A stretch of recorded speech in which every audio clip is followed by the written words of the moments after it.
Hey guys, I'm pretty excited because tonight is the first night in probably like 2 months that we've actually had some clear skies.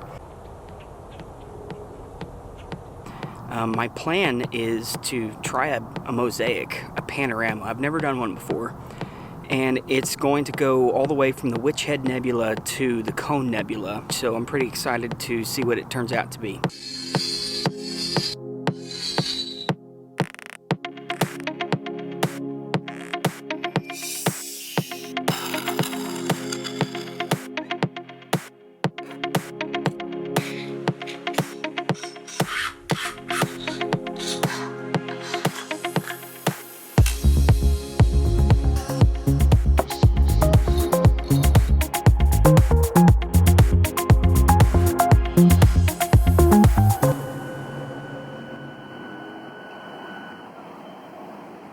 Tonight is the first night that I've had in over a month with clear skies, so I'm pretty excited to be able to get out here and set up my gear.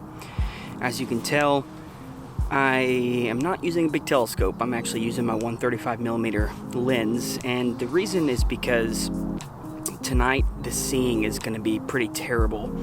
So shooting that wide, the seeing's really not going to matter all that much. My plan is to try a mosaic, a panorama. I've never done one before, and it's going to go all the way from the Witch Head Nebula to the Cone Nebula, kind of a really long, wide panorama. And I'm using the ASI 1600mm Pro. I'm not going to do color. I'm just going to use a hydrogen alpha filter, and the reason I chose that was because the moon is about 3/4 full also, so bad seeing, almost a full moon, but it's a clear night, so I'm going to use it. I think the hydrogen alpha monochrome panorama, I think it'll be an awesome image, so I'm pretty excited to see what it turns out to be.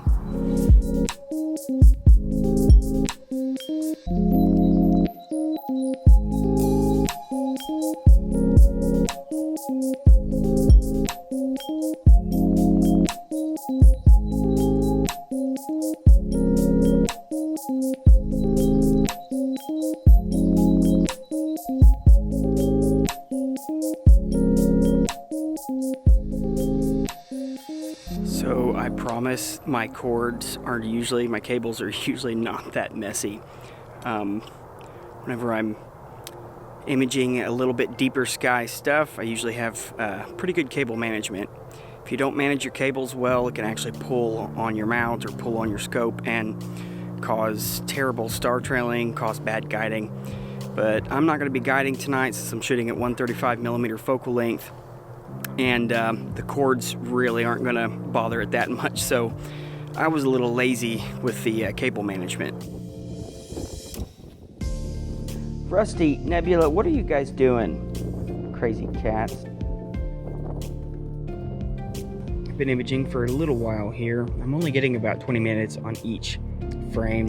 I'm doing 8 frames. So far I've got the area around the Witch Head Nebula, and I've got the area around Rigel.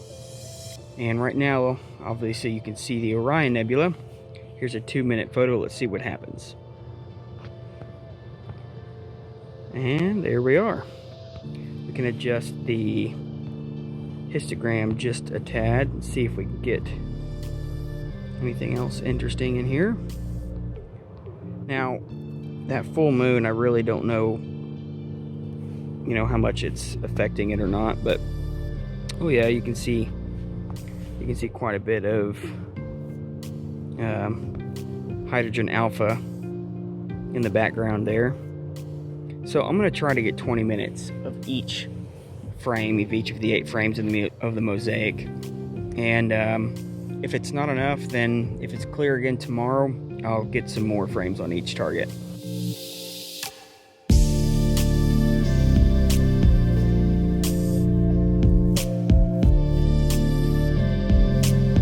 When I'm imaging with my 135mm lens, I can't use my big counterweights that came with the EQ6R Pro. I've got this small little counterweight that came with this junky little telescope I got a few years ago, and the counterweight has proved more useful than the telescope or the mount that I bought. So this pole here actually screws right up into the EQ6R mounts counterweight pole, and it works pretty nice. So you can see the Bernard's loop right up here at the top of the image, and just left of center there's this dark little void right there. That's the Boogeyman Nebula. I've never imaged it before. I'd like to do a close-up. I'd like to do a longer focal length image of it at some point.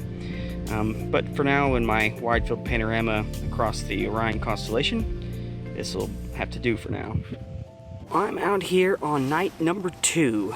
I'm shooting some more data on my panorama that I'm working on. I didn't tell you what targets were going to be included in this panorama. It's starting over at the Witch Head Nebula, so it'll include the Witch Head, it'll include the Orion and Running Man Nebula, the Horsehead, Flame, M78, Bernard's Loop. It'll have a nebula that I've never shot before, which is right on the edge of the Bernard's Loop, called the Boogeyman Nebula.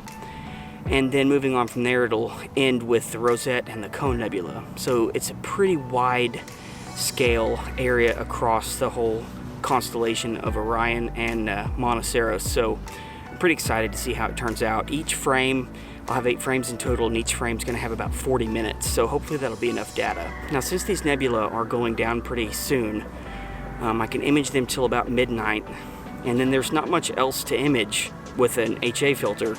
Because galaxy season is coming up, and all of those bright emission nebula will not return again until late spring, early summer. Well, it's been 1 month since I shot my mosaic data, and it's been one long month of trying to figure out how to put it together in Pixinsight. I've never done it before, and so it was definitely a challenge. I had a lot of frustrating things where I had to start over and start over and start over because I was doing a few things wrong. But I finally got it figured out, and I'm really happy with the results, and I hope you guys like it too. And if you do, hit that like button for me, and until next time, clear skies.